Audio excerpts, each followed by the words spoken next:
పాపం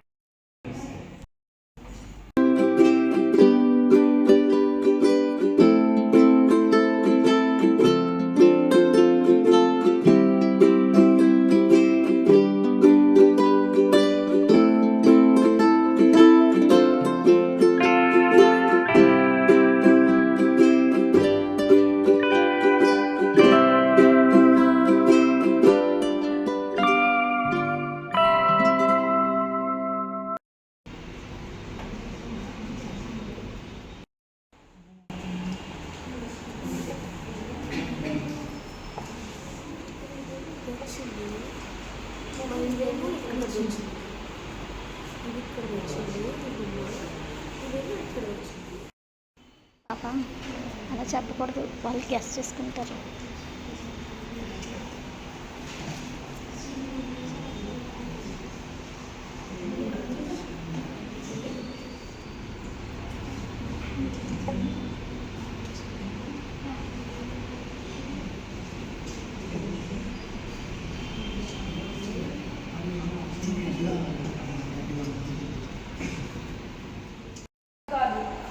కృష్ణా జిల్లాలోని సీతారామపురం పల్లెలో ఒక రైతు కుటుంబంలో 1992 జూలై 7వ తేదీన శ్రీకాంత్ బొల్ల పుట్టినప్పుడు తల్లిదండ్రులు సంతోషించలేదు, పైగా చాలా బాధపడ్డారు.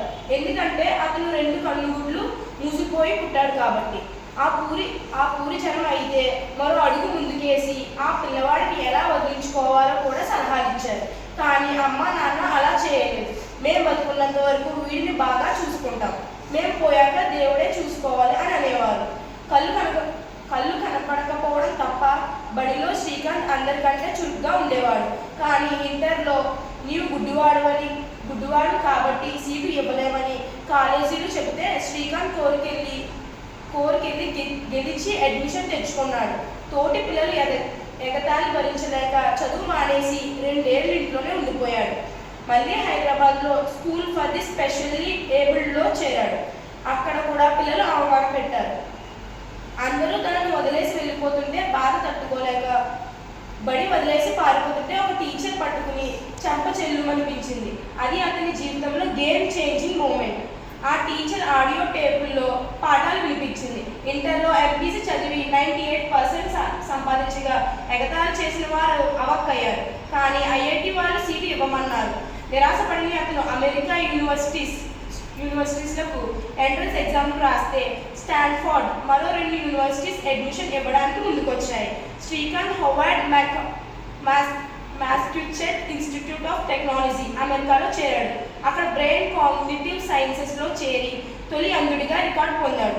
అతని ప్రతిభ చూసి చదువు అయ్యాక 4 సంవత్సరాల తర్వాత అమెరికన్ కంపెనీలు తమ దగ్గర ఉద్యోగం చేయమని అడిగితే శ్రీకాంత్ సున్నితంగా లేదు అని చెప్పాడు. భారతదేశం చేరుకుని తన తోటి నిరుపేద దివ్యాంగ భారతీయులకు సహాయపడే భాగ్యాన్ని నాకు ఇవ్వు అని అతను భగవంతుని ప్రతి రాత్రి ప్రార్థించేవాడు. ప్రార్థనలు పరమాత్మ విన్నాడు. Good morning sir. అది అలా చెప్పు. My name is Mandeep. I am studying in 9th standard. My father name is Vijay Kumar. My mother name is Sridevi.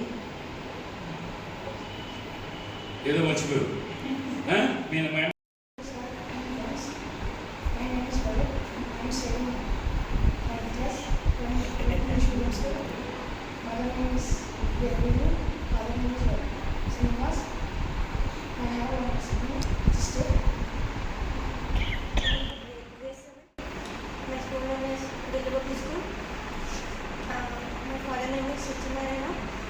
My mother name is Devi. My brother name is Saranjaya.